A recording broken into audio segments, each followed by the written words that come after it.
Good morning, everybody, and welcome to Fruitful Fridays. Yeah, I'm excited to be here, and I'm excited to have you join, whether you're doing it live or on the replay. And we're going to talk about being grateful this morning, actually being fruitful, and being grateful too is always good. And also about 3 tips about resentment. So, as always, let's start about how you were fruitful this week because it is so important. And to reflect, we don't always do that, right? We don't always reflect on how we were. And we don't want that to go to waste because there's so many things that we did. And if we put attention on it, we can be grateful. As I said before, we can be grateful for it. That's one of the laws, as a lot of you know, of the universe is cause and effect. And when we are grateful, then we will get more grateful back. So let's not waste what you've done. So just think about it, write it down, put it in the comments. I'd love to celebrate. This is about you. I would love to celebrate with you. And just again, just be in that moment and about what you did. And I know I'm excited about a group that I'm starting, which I'll mention in a few minutes. It's actually for divorced women in person, and it's about healing and bringing more joy and more peace in that transition that goes on. So go ahead, put your comments down.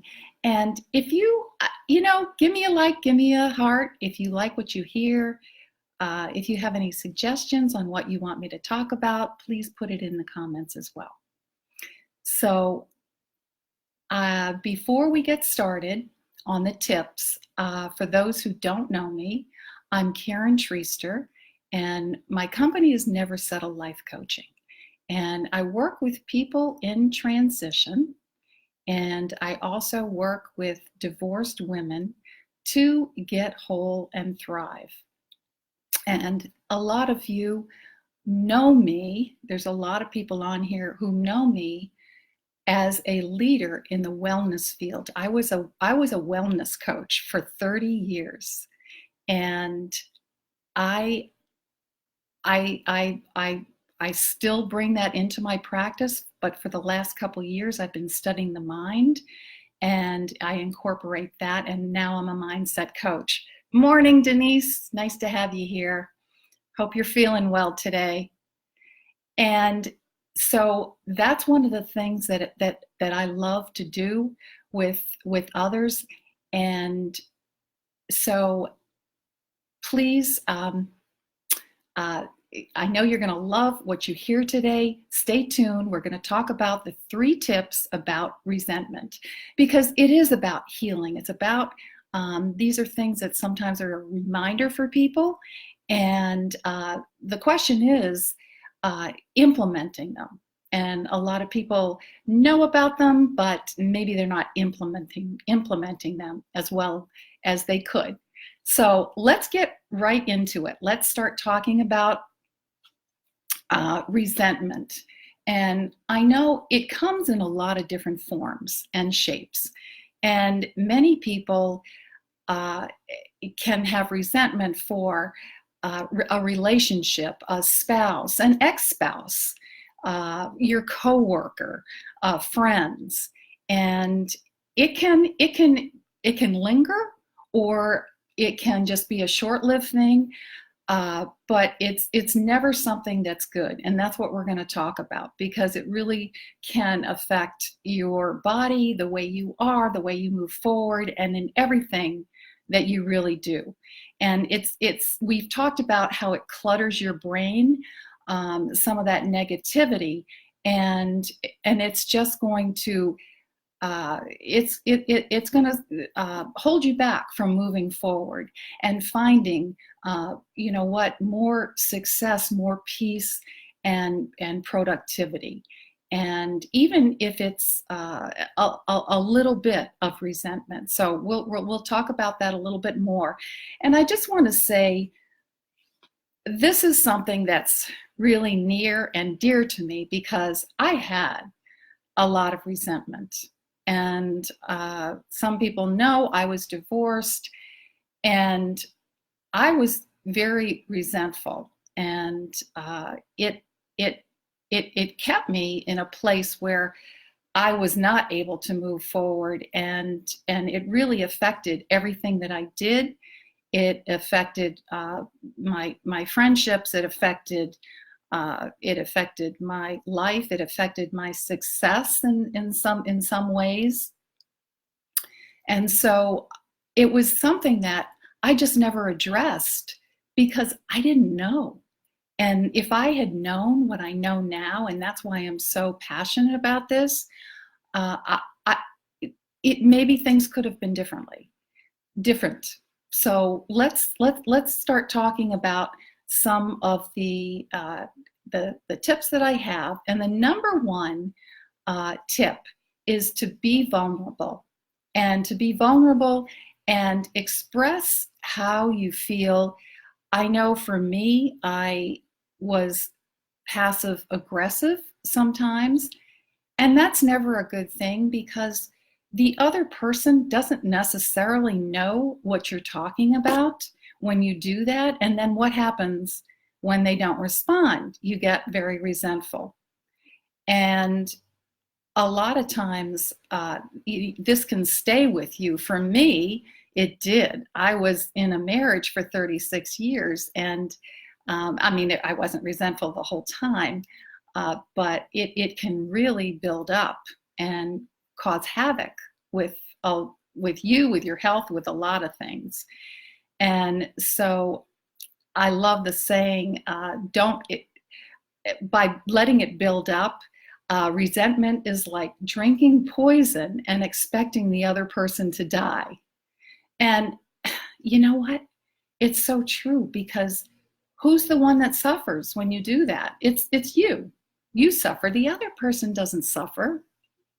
And it's just going to, like I said, it's just going to clutter your brain.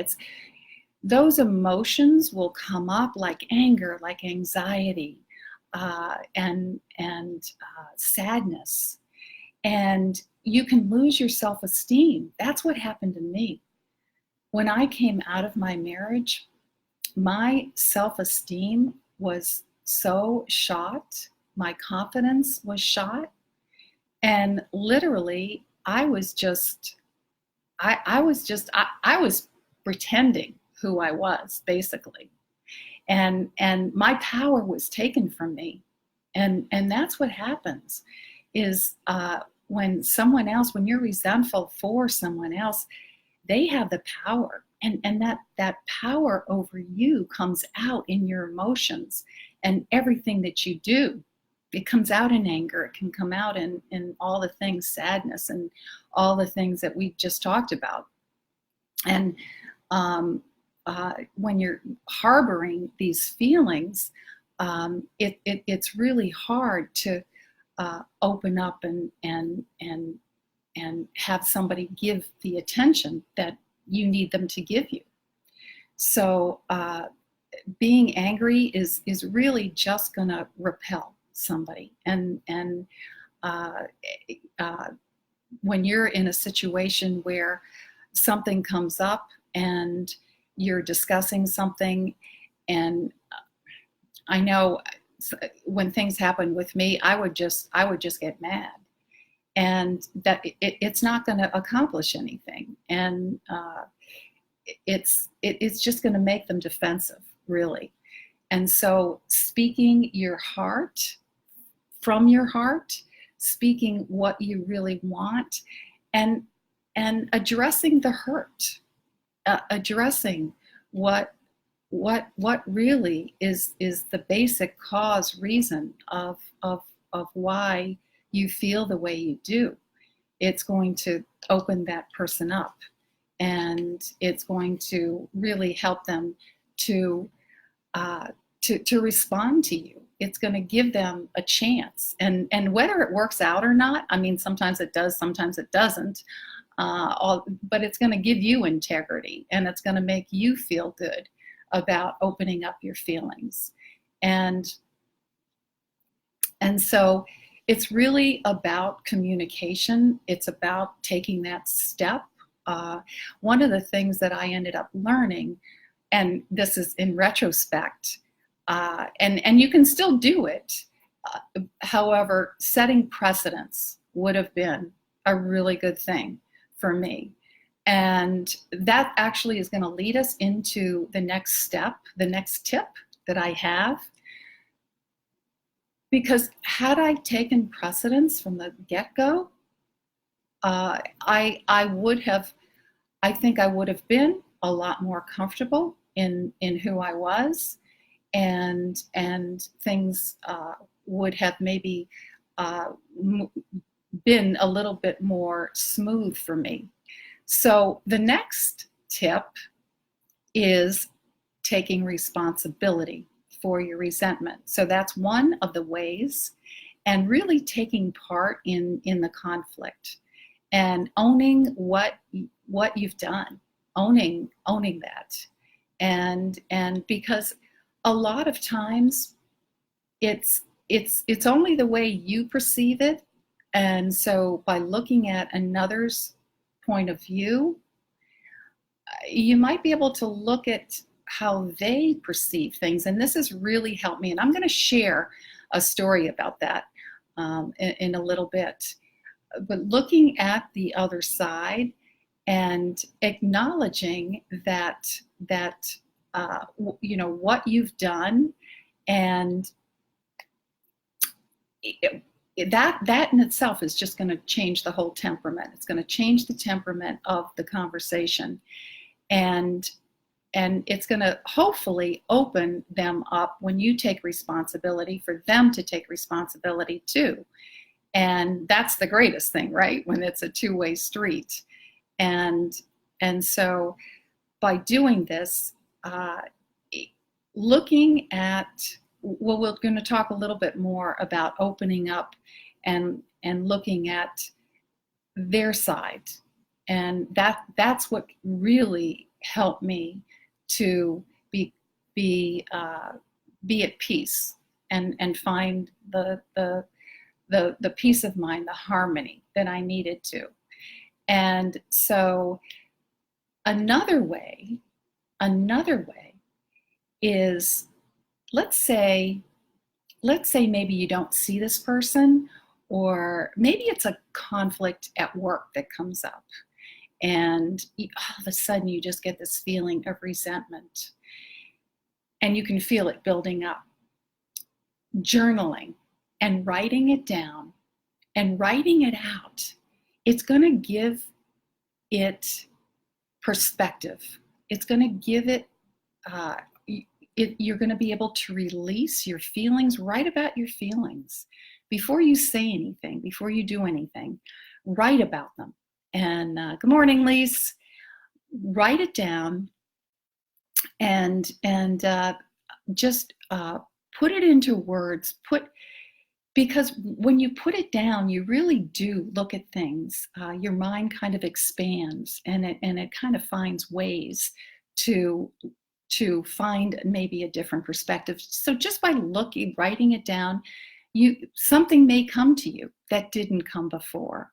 So I think what happens when we do get resentful, it's mostly when you're overtired or you're overwhelmed. And so another thing that you can do is look at how you can manage your sleep better. And I know for a lot of people that's not easy. When I go to sleep, one of the things that's been a challenge for me is putting my computer away or putting my phone down and not having those blue lights, right? Or those rays, whatever it is that affect you.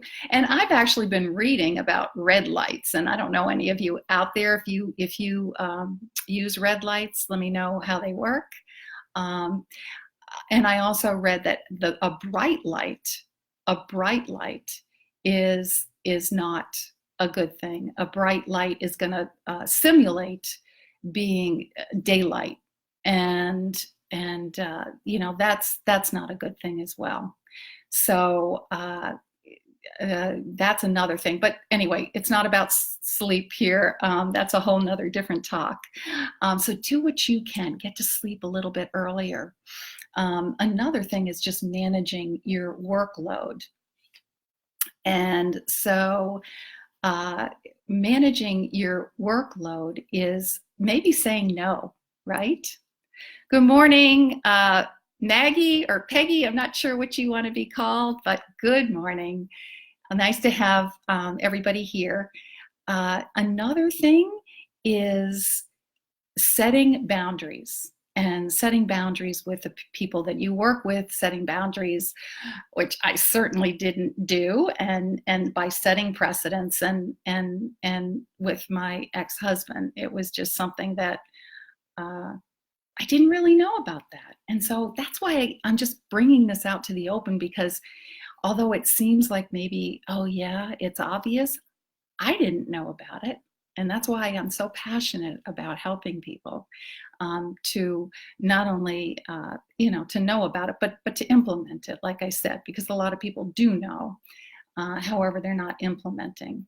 Brene Brown, who a lot of you know, she is a best seller author. She's a TED Talk speaker, and she's written, I think, several books. One of them is Daring Greatly, and she quotes, "Choosing discomfort over resentment is really what it boils down to. You've got to choose the discomfort, and when you really think about it, which is better? I mean, for me, holding on to that resentment for all those years, not worth it. Not worth the person I was resentful for, or the thing, or whatever it was. And what that looks like, discomfort, it could mean maybe you're leaving a job where you're unhappy. It could mean maybe you are, you need to talk to somebody about who is making requests, unreasonable requests with you. Maybe you're living with someone who isn't cleaning up after themselves. Could be your kids, whatever, your grandkids. It could be that your friend or somebody that you spend time with is negative, and maybe you need to say something, and surround yourself with positive people. So this, Brene Brown is so right. Choosing discomfort, it can be an act of vulnerability. Morning, Diana. Nice to have you here. And it is, and it's not an easy thing. However, to get rid of that resentment, it's just so important. And just becoming aware, first of all, I've worked with a lot of clients with this, because sometimes your mind gets so muddled, you're just not even aware of something that's going on. I had a client who actually, she didn't know what she wanted to do. She came to me really for clarity. And what we discovered in talking and doing some of the work that we do is that anger kept coming up, and it kept coming up for her husband. And so one of the things that we did, I mean, she loved her husband, she wanted to stay with him, is just looking at him through different eyes. And so we came up with ways, for instance, he was always there for her. He was funny, and he was a good provider, and focusing on these good things. That's what will help you to find that peace, and to really move forward, and to open your mind up, so that space is open for new possibilities. and moving forward. So the last tip, and this by far is what all these steps lead to, and it is to forgive. And yes, that is not, I'm going to share a story about that. That is not easy when you are not aware of how to really do it and have the tools. And I'm going to share how I didn't, and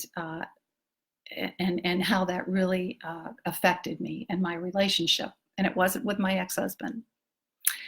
But to give you the peace of mind and to get rid of that anger, to get rid of, and I'm sure, if you guys have anything out there that you're holding on to resentment and want to, put it down, feel free to do that and just help to release it.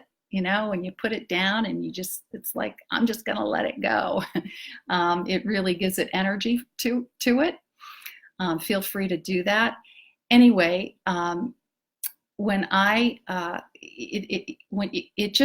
it's going to get rid of that anxiety, that anger, that sadness, any of those, that hurt that you have inside that's just going to affect every day. It's going to affect your success, your productivity. It's going to come up in some way. It's going to come up. It's held in your subconscious, and I've talked about this before. Sometimes you don't even know it's there, but it's held in your subconscious, and it comes up in these actions. And it's something that you don't always see. I know as an NLP practitioner, I go a little bit deep with people to try to find out what that is, to release it. Because just by subduing it, just by, just saying, not thinking about it, it is not going to release it. It's not going to get rid of it. It's not going to, and it's not that you totally get rid of it, but it fades, and it needs to be addressed to be able to release it. And accepting the fact that, you're not going to make that other person, like I talked about with the poison. It's like poison, when you're being passive aggressive, you're not going to make that other person suffer. And it's only you. You're the one. You're not going to numb. And by numbing your emotions, like I just said, it's gonna keep coming out. And the hardest thing for me, one of the things was playing the victim. And I just did, but I didn't know any better. And so that's another reason that, to do some of this stuff is just so important. And letting go of grudges. And I'm going to share my story right now. Letting go. Morning, Kelly. Nice to have you here. Letting go of grudges. When I actually did some work, and actually I had, I thought that this work was going to be about my ex-husband. Well, what came up for me was my mother. And so I'm going to share a little story about a grudge that I ended up holding that really affected me. And I was living in Chicago at the time, and my family's from New England. So she was there, and my family was throwing a big party for one of her big birthdays. I don't remember which one. And I really wanted to do something special. I wanted to get something from my heart. I really, really, I had been away, and I really wanted to make her happy.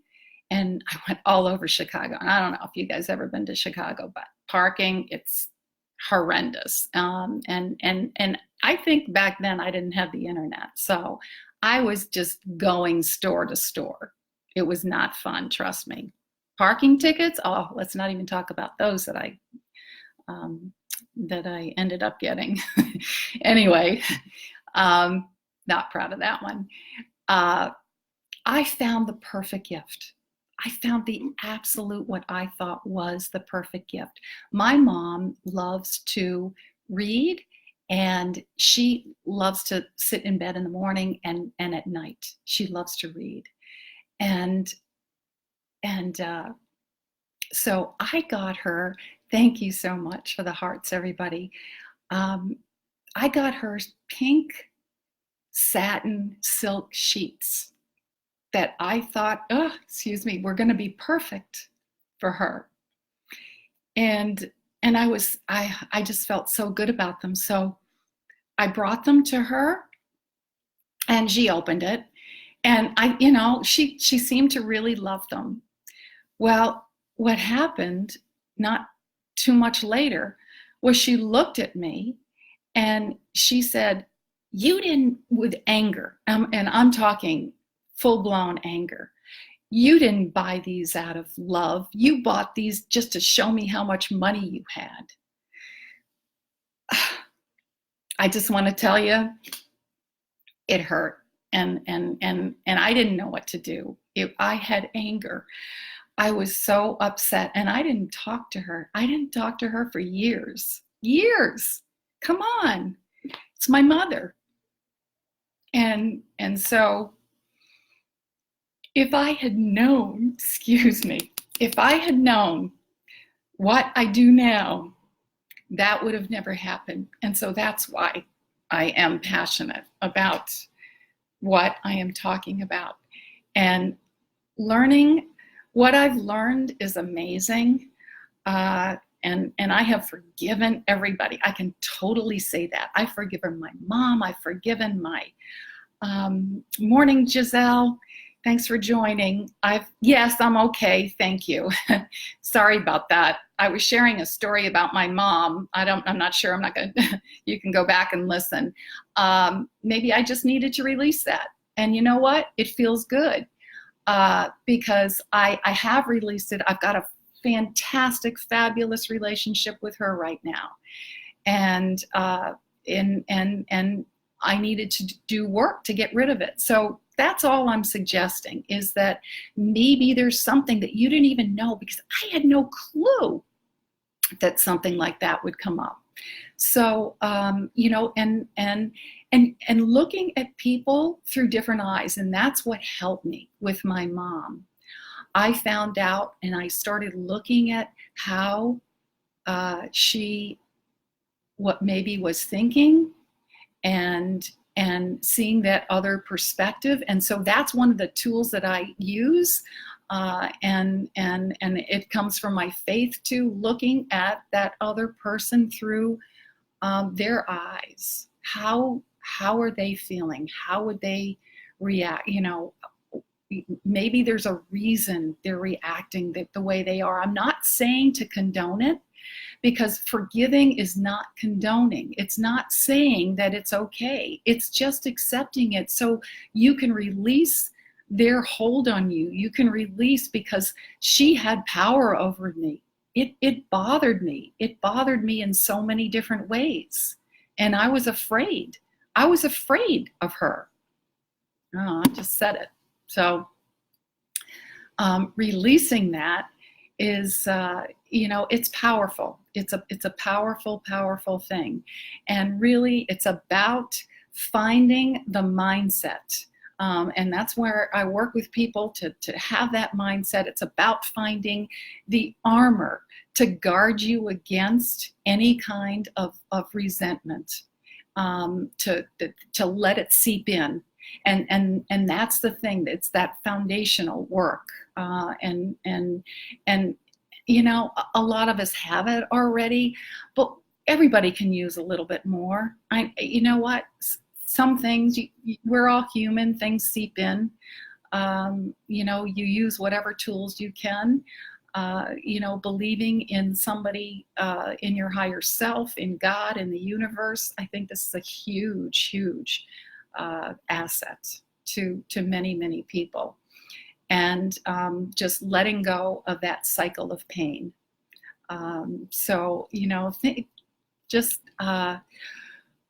Words to, that are great to practice and just remind yourself about, and to release whatever you can, because when you release that, I'll tell you, the joy, the success, and just the worthiness and peace of mind that you have is just incredible. And again, I know a lot of you are foundationally, you know what, we are solid. We are too, but we're never solid enough. And I truly believe that there's always more to do. So I hope that these tips have been helpful this morning. Thank you all for your love, for being here, and you know what. And for being with me as I shared that story. That meant a lot to me. And you know what? It's the 3 tips again: to be vulnerable, take responsibility, and to forgive.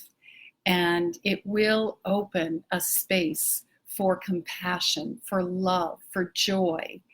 And if anyone wants to see more about me, they can go to my website, neversettlelifecoaching.com. I am going to be starting a divorce group in the Stewart area. It's not a networking group, but it's truly about healing and getting stronger, moving forward, finding joy, finding peace. And, you know, I go back to my wellness years when I was helping people heal, and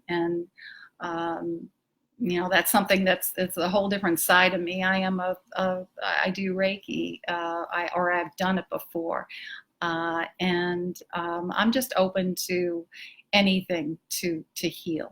And these tips, again, I appreciate you being here. I hope everybody has a phenomenal, fantastic and fabulous Friday, a fabulous weekend, and a very, very fruitful week. And I look forward to seeing you next week with more tips and inspiration. Thank you all for coming, and God bless. Bye-bye.